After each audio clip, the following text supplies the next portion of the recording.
Welcome to Fright Club Live at Gateway Film Center. Tonight, featuring the 2018 film Possum. There was nobody appealing in this movie. Everybody was scuzzy or creepy or offsetting. And the discussion of the most frightful homecomings in horror. It's brutal. It's just like ratchets up the tension and never lets go.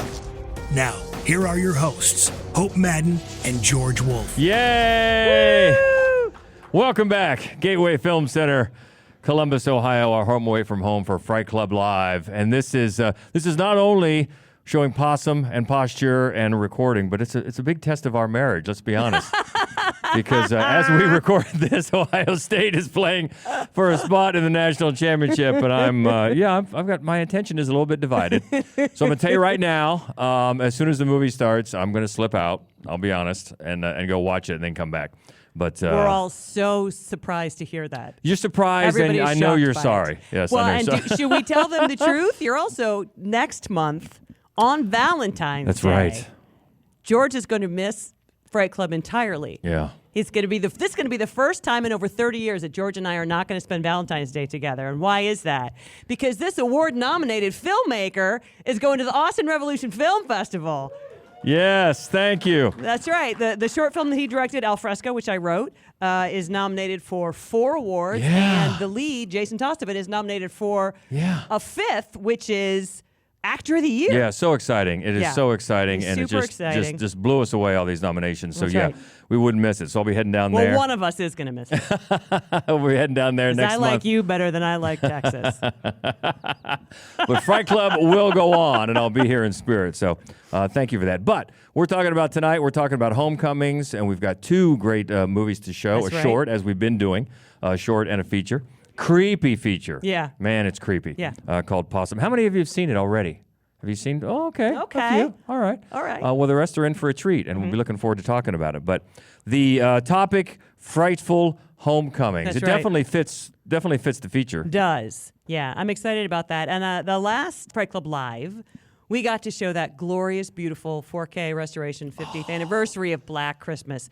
That was so fun. It was so much fun. It was so fun. It was fun to watch that with a big crowd. It was fun to watch it in a theater. It looked great. With it's so just many- as weird and amazing a film with as so it ever many has been. people who had never seen it at all. I know. I was so shocked by that. Yeah, I mean, obviously we're here on a college campus, so you get some younger kids, but a lot of them had never seen it I at just all. thought everybody had seen that movie. Well, but that's why we're doing God's that's work right, we here, are showing doing these God's movies. work here. That's right, we are. But it was a lot of great interaction. Matter of fact, I wish we would had it on the podcast because there was a great bit of interaction when we left, and there was a young woman that met us in the parking lot, and she was nice about it, but she hated. She hated it. She did. But she hated did. it. She doesn't like horror, and she came because her boyfriend likes horror and really wanted to get to see this movie. But she wanted to stop me personally in the parking garage. She hated it with a passion. She hated it. But they had a nice discussion. Yeah, she hated it because she felt as if it was very hateful toward women, and I politely suggested I very much disagreed with that. Mm-hmm. I think maybe my favorite thing about that movie is that all of the female characters are so very complicated. The lead, who, of course, this is all, it was really prior to the slasher tropes. It's one of the first slashers. Right. And so they hadn't sort of boiled down to, you always have the nice girl and you always have the slutty girl and you always have, it's like this one we have these complicated characters, and the lead character, your final girl, sort of, she's going to have an abortion, and the film is super fine with it. Like, the film is fine with that fact. It's not sort of, like that controversial. I know. I really wanted to. And then the character who's just drunk and smoking and giving alcohol to little kids, when you see her in the end, in her end, she's got all these beautiful little glass figurines all over her room, like a child, like this innocent child, and then that's how she gets killed. I love that about this movie. Yeah. It complicates the female characters. I mean, I love her perspective on it. I was just sorry we couldn't get it recorded. I almost Yeah. pulled out the iPhone and said, Right. "Can you speak into here?" But it was also, great. to be honest, the only people who aren't stupid in that movie are women, and the only people with real agency in that movie are women. Yeah. So anyway, okay, I'll get off my soapbox. So that was good. but- And then we also did last time we had the studio version where we talked about our favorite horror movies of the year. Lots of goodies. We had 30. And we did. We kept going. I feel like we may need to have 25. Which was I funny think because maybe we need to have 30. When I put the video on TikTok, we just joined TikTok, so we're still kind of learning the rules. Somebody I don't even have the app. So when he says we, he does not mean we. Somebody commented, there aren't any good horror movies this year. Let me save you the trouble. I said, well, I disagree. And he said, oh, yeah, name one. I'm like, well, the podcast names 30. So I don't know what the problem is there, but, we're like I say, we're still learning. Anyway, we posted that, and then we got a good comment from Seth. Oh, no, we got a good comment from Nathan. Well, we got a good comment from Seth, too, Yeah. because Maxine was his favorite horror movie of the year, and we did not list that Didn't one. love Maxine, but love you, Seth. Yeah. No, we didn't hate it, but there were just so many great ones. But Nathan Andrew, our good friend, he lives out in the wilds of New York now, so we don't get to see him anymore, but he still comments. He hated Nosferatu. Hated it. He's the one. Whew. No. And so he was very disappointed that not only was it on our list, but it was Number the very top one. of our list. We And love as a it so matter of much. fact, we had that as a number one, our favorite film of the year, regardless of genre. I'll be honest, that's one of the few people I've seen anywhere that hated it. Yeah. Really outright hated it. But that's all right. All opinions welcome. We appreciate that. And then over on Gingers of Horror, because they also post the Fright Club podcast, because they are our partners. And they actually, so Fright Club is on Blue Sky. Follow us there. Mad Wolf Columbus is on Blue Sky. Gingers of Horror is on Blue Sky. They were a great account to follow. Yeah. They do a lot of stuff, have a lot of really fun conversations over there.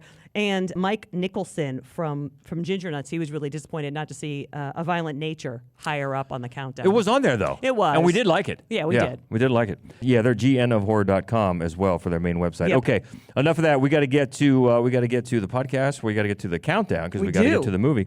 So we've got a few honorable mentions for Frightful Homecomings. That's what do you right. got? Oculus, which it's really what it's about. I got to admit, I don't love that movie. I don't like either. it, but I don't love it. There's a movie, and it's on Shudder, I just realized. It's called Mother May I with Kyle Gallner, who we always love. That's a decent one. Darkness Falls.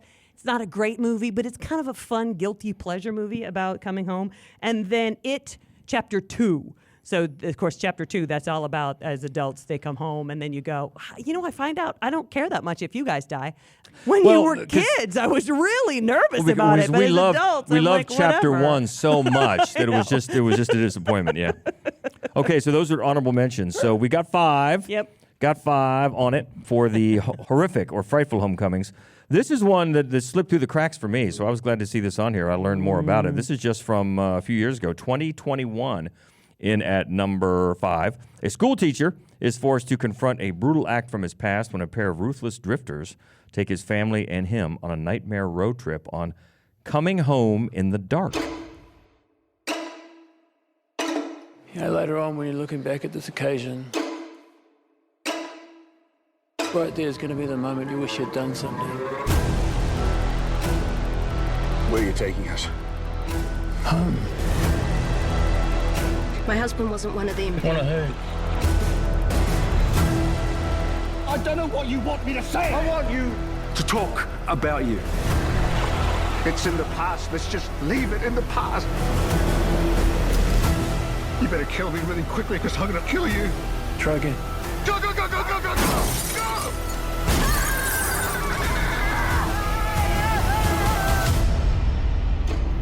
You just never know where the day's going to take you. First of all, I love that the character's name is Mandrake. I know. Love that. Yeah. And this is a tense sort of moment-to-moment tension-building movie. Yeah, it absolutely is. And it's funny because in the happy hour prior to this, we were talking about some creepy Australian movies. And this is one. It's one of those films, it's just Australian from the word go. It's one of those movies you're like, this is another reason why. Like, their tourist board really needs to get together with their version of Hollywood, because every movie that comes out of there, you're like, wow, I'm glad that's so far from where I live. We want to kill you. And this is, it's kind of a road trip sort of a movie. It's an outback horror movie, and it's kind of a twist on the coming home. But it's so fascinating. The performances are so good. Yeah. It's brutal. It's just like ratchets up the tension and never lets go. Yeah, Daniel Gillies, I think you pronounce that, is Mandrake, and he is great. The writer-director is James Ashcroft. Right. Has he gone on to do No, he has. other Well, it's things? only, of course, been a couple of years. So Yeah, he hasn't really 4 done years. anything since then. And I was not familiar with anything he did prior to. But this is on Shudder right now. So Nice. I highly recommend that you check it. It's also pretty quick. It's like 80 minutes long, but it's like 80, like grind your teeth the whole time minutes. It's also got very fascinating cinematography that draws you in, and a really effective score too. All in all, very atmospheric. Yes. Just moments of dread and tension, and of course Australia, which right away I'm scared. Coming Home in the Dark is number 5, and that is from 2021. So moving up to number 4, from 1979, a novelist and a young horror fan attempt to save a small New England town which has been invaded by vampires. Of course, it's Salem's Lot. Open the window. He commands it. Quiet little town of Salem's Lot. Oh, it's only all just happened since I came here.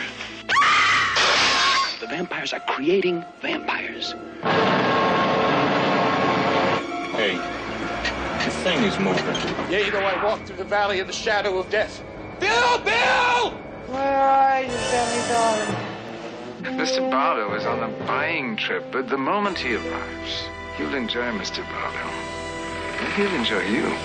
Toby Hooper. Oh, how I And love James Toby Hooper. Mason. That's And of right. course, David Soul. I remember I was interested in this because in the 70s as a kid, I was a big Starsky and Hutch fan.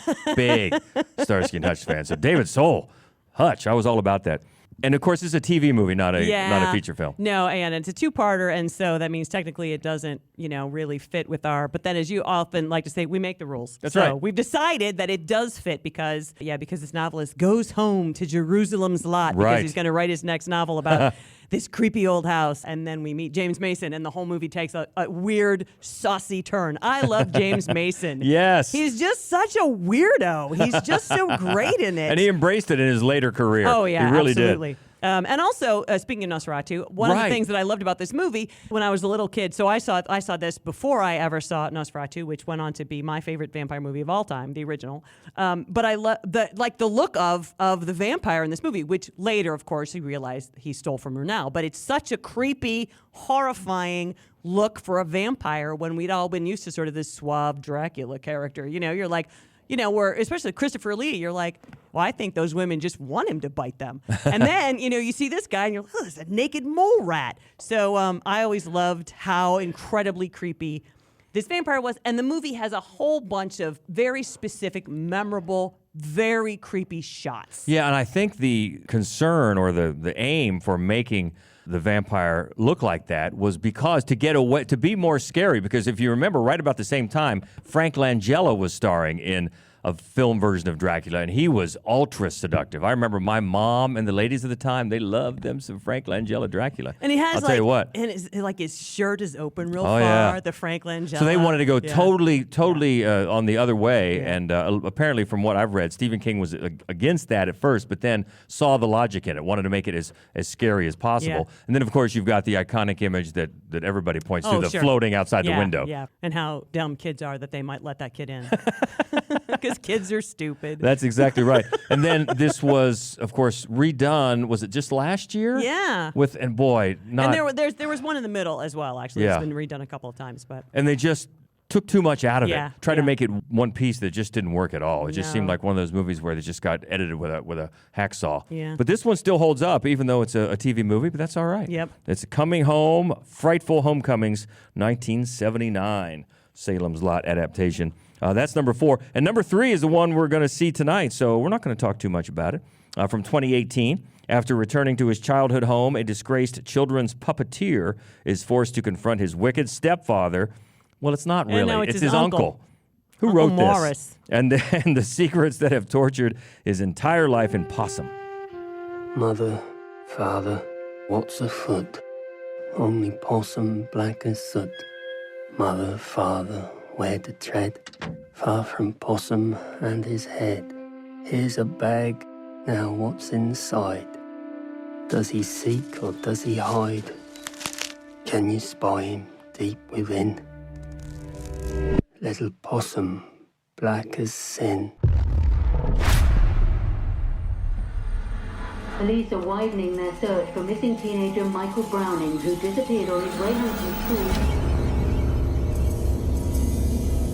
Happened before, I recall. Did you find him? This is another very atmospheric, just creepy creepy movie. Sean Harris is the star, and he just seems unrecognizable to me without a beard. Yeah. I'm used to seeing him with a beard. Yeah. But without it makes him look even creepier. Yeah, it does. He does. It's just a tremendous performance. It's throughout the whole movie. You're terrified of him, and you feel so badly for him at the same time. But I think the star of the show is the puppet. Oh yeah. And you can tell pretty quickly how exactly he is a disgraced puppet. Did you bring this to show children? Is this a children's puppet show? Oh my God, that puppet is absolutely the stuff of nightmares. I mean, it's just fucking terrifying. As is Uncle Morris. Yeah. And his teeth. Oh my God, his teeth. Morris is played by Alan Armstrong, and he's a frightful dude. But again, there's a few people who've seen it, but Right. a bunch of people haven't, so we won't talk much about it. But please, let's talk about it afterward. Yes, please come down afterwards. Come down. And let We'd us love know to what get you your thoughts think. on Possum and the Frightful Homecoming. All right, so we'll move on. We'll see that here in just a few. We'll move up to number 2 from 2007. A woman brings her family back to her childhood home, which used to be an orphanage for handicapped children. Before long, her son starts to communicate with an invisible new friend in the orphanage. A disappearance.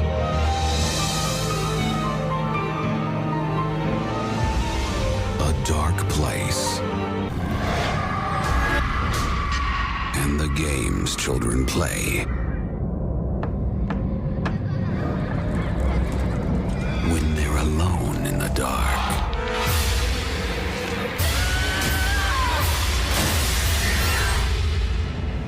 The Orphanage.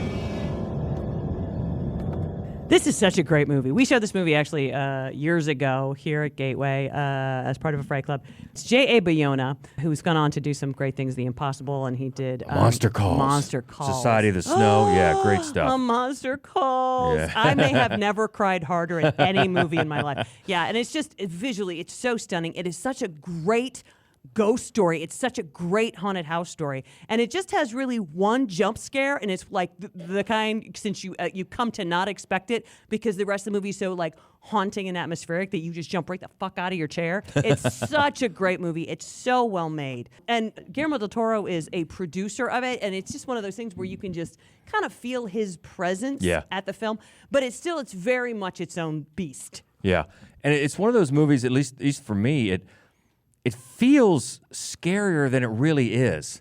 You know, it's really not when you think about it, you look back on it after you've seen it. Oh, it's not like terrifying, but while you're watching it, it's very creepy and very tense. Yeah, and it's got some great frightening images. Of course, the little imagery kids, is incredibly scary, really haunting. And the main performance of Laura is played by Belen Ruda. Okay, if I pronounce that right, excuse me. Is great, and the whole thing looks fantastic, and it's one of our favorites, and it actually was a huge hit, as it deserved to be. It was a top-grossing film in Spain in 2007, outperformed Shrek the Third and Pirates of the Caribbean of that year. It's better than both of them. It is better than both of them. It also scored the biggest box office opening for a film in its native Spain, outgrossing Pan's Labyrinth. Oh, well, that, yeah. Okay. I can't go that far. You can see how it's a crowd pleaser. Oh, yeah, it absolutely it's such a great film. Yeah, it's just one that sticks with you, and that you're glad you saw, and that you would gladly watch again. And the screenwriter, Sergio Sanchez, tried to direct it himself, but nobody would back it for an unknown director, so he backed out. But the combination of the script and the direction just works wonders. It's a mystery that, I guess what I was talking about earlier, I guess it as the mystery unfolds, it gets less scary. I mean, you think that the little child you keep seeing is more malevolent than ends up being. Yeah, it's just sad. It is sad. It's really sad. Yeah, it is. Yeah, it's a beautiful sad. As I think a lot of times the best ghost stories are, they're sad. Yeah, like The Devil's Backbone, Del Toro's ghost story. They're just, and this one really is. It's just, it's paced beautifully. And it's gorgeous. It really is. And actually, Del Toro, he's uncredited. He's got a cameo playing a doctor at the emergency ward. Oh, yeah. Yeah, he's got that little cameo. That's so right. We love that. Number 2, The Orphanage from 2007 of Frightful Homecoming. So let's take it up to number 1. Boy, this is a shocker. Talking about Coming Home from 1978. 15 years after murdering his sister on Halloween night, Michael Myers escapes from a mental hospital and returns to the small town of Haddonfield, Illinois, to kill again in Halloween. I spent 8 years trying to reach him, and then another 7 trying to keep him locked up, because I realized that what was living behind that boy's eyes was purely and simply evil.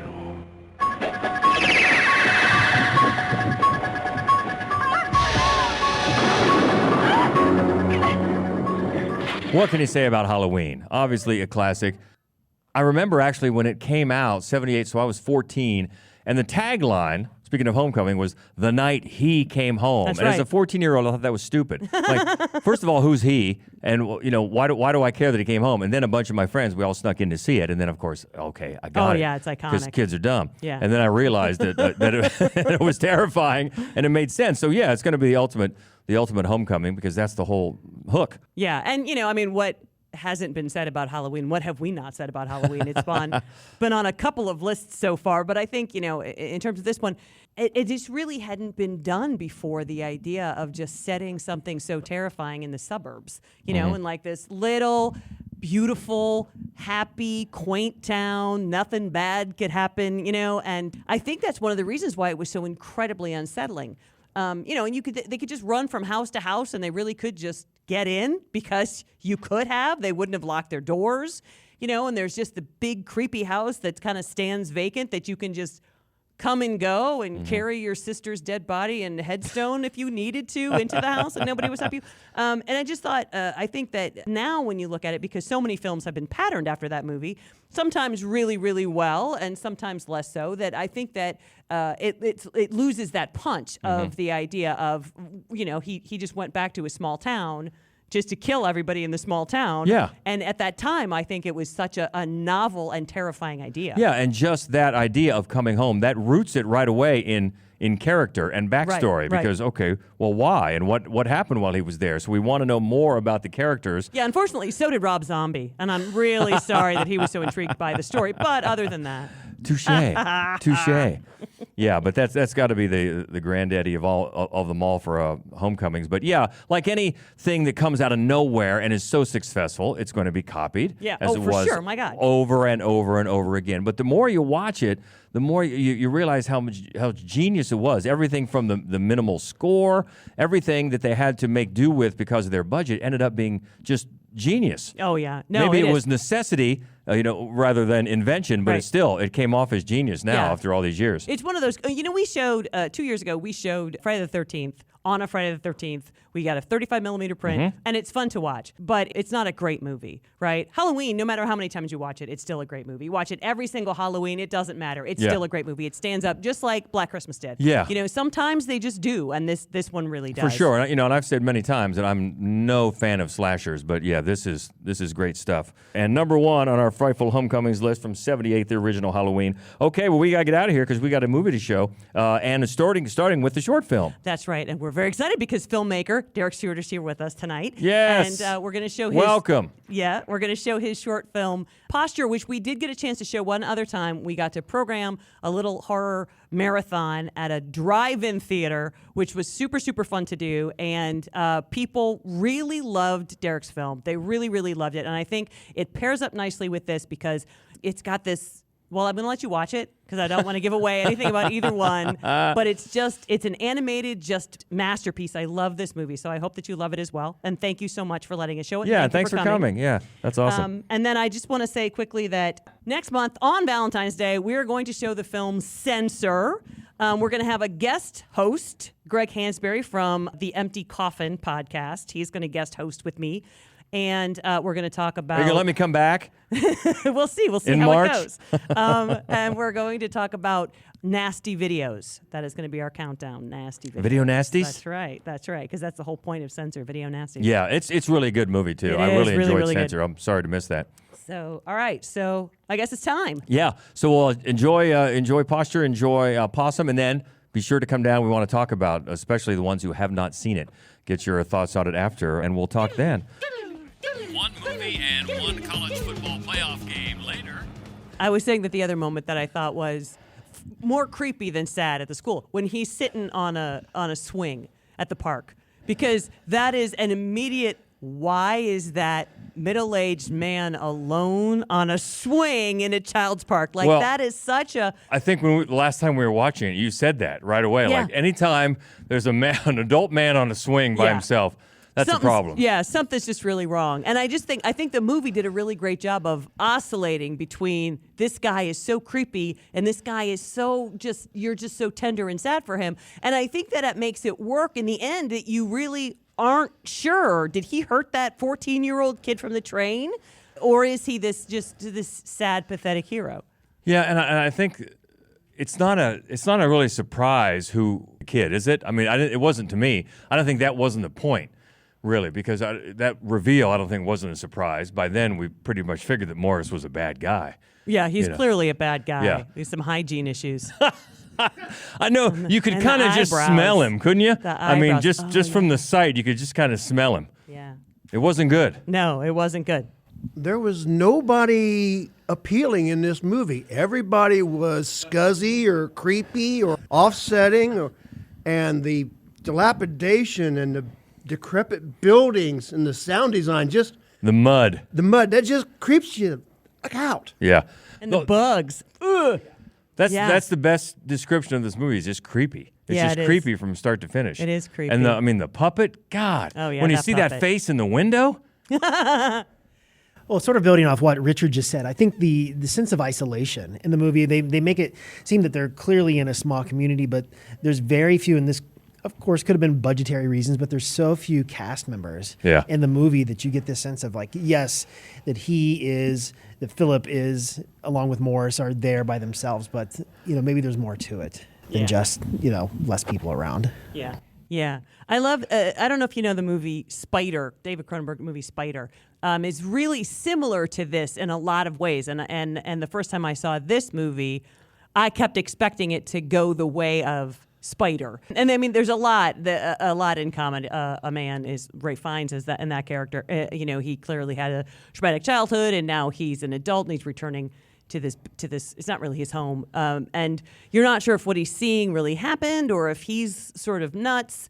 And there's a lot of spider imagery in both movies. But I think that, well, as much as I love the film Spider and I love David Cronenberg, of course, I actually think that this one, I prefer the way this movie works itself out. I find it more scary. Yeah, I still just go back to the word creepy. I don't find it just scary, just creepy from start to finish, because Sean Harris is creepy, even though he's not the bad guy at the end. He's just creepy. Yeah. You think he's dangerous, I guess, but he's not. We don't. We all want to hug him. You missed that part. Okay. You want to hug him? Do you want to hug the puppet too? No. It's so creepy, and it has great visuals, just striking visuals. And even though, if you watch the trailer, it's one of those trailers that includes images that aren't real, which I don't love. You can always, it's kind of a get out of jail free card. But I think in this movie that it works. They don't overdo it. Well, you generally hate dream sequences, which I do. is like 2/3 of this movie. But it works really well in this movie. It can be done like anything else, like jump scares. It can be done effectively. And I like the little story about Possum. I like the little story and the way it's been written and drawn in the little journal. And it reminds you sometimes, I think, of how like really old-fashioned kids stories are just, they don't make any sense. It's almost like somebody just strung together a bunch of the most terrifying possible images and pretended that it was fun for the kids. Yeah, and usually if you research them, it's really... yeah, it's about the plague. Yeah. It's about having flowers in your pocket so nobody knows you have the plague. Yeah. Fun, kids. Exactly. And that's what the possum story reminded me of. Plus, there's the mystery, I guess, of a backstory between him and his uncle. I mean, that's a bad dude. Oh, yeah. It's just, there's in the something... barracks. Something bad happened at the barracks. Exactly. It's something else that I just think every time I watch it, I discover something else. And another thing that occurred to me this time watching was the black balloons. I think is that there are balloons on his wallpaper as a child, and now they're all black because of the soot, which he blames on Morris. And yeah, I just think because the film is so abstract, but it's so well put together. It's not abstract because the guy didn't know what he was doing. The film. Oh no, not it's at all. just that he doesn't tell you what he's doing, and I which feel I prefer almost always. Yeah, I feel like I get something else out of it every time I watch it. Did I miss the folks that haven't seen it? Yes. Yeah. Thumbs up. Thumbs okay, up. Good. Yeah, that is really true. I remember thinking that as well. Yeah. I thought, why are you calling him a possum man when he's got a spider body in your head? I don't like. Aside from at one point they said pretends it's dead. I have no idea why they refer to it as the possum. Well, it's like Silence of the Lambs. I was promised lambs. There were no lambs. Right. Yeah. He's been playing dead his whole life. But it works as a little not a nursery rhyme, but a little poem. It does, It's just yeah. everything is just creepy. Anybody else have anything you wanna And add? come on down. Come on down. Be part of this. I just walked in. Welcome to your show, George. Thanks. I've had a few beers. So I just wanted to bring up like the director of this, Matthew Holness. Yeah. I know him from absurdist like Channel 4 like horror show Garth Marenghi's Dark Place. Wow. And knowing how crazy and like satire like that is, and how absurdist it takes, like it's like a Twin Peaks in St. Elsewhere Hospital kind of thing, and it's absolutely the dumbest thing that you've ever seen. But knowing that, like it kind of puts some of the more absurdist parts of this into a different perspective. Not that they're funny, but that it's kind of like the same thing with Jordan Peele, how there's a translation between comedy and horror because they're both about setting up an expectation and then subverting it. And you can really feel that kind of the weirdness of it, with Possum being this crazy spider face thing and just like, and yeah, I don't know, it was really interesting. And actually, I think that knowing that, I would actually like to see it again and see if it comes off any different, knowing that that's where it came from. No, that's a good take because I'm not familiar with any of that. No, yeah. Now I want to watch that. Now I do. I want to watch that. But it's funny, the idea of course, this film it's not funny for a second. It's not like it's darkly comical. It's not. But when you Ben mentioned earlier that his movements, the way he moves, is like, very much so, is like a kid. It's like and I almost said then, I'm just going to say now, he moves like Napoleon Dynamite.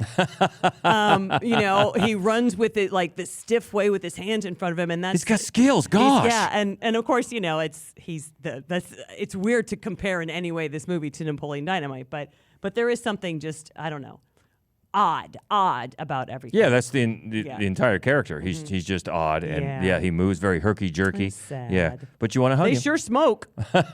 They do. Well, I'm glad you liked it. Yeah. And thanks for coming out and braving the snow. That's right. And glad to be here. Yeah.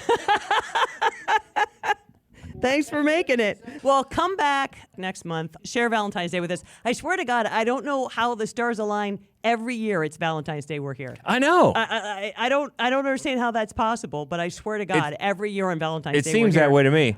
And so we'll get all romantic with Censor, which is really, really, it's just great. It's just a really great is. movie. Yeah. Similar vibes? A little bit, yeah. A lot. It's just repression and But you'll talk about video nasties, which much is more cool. colorful, though. There's a lot of colors in that one.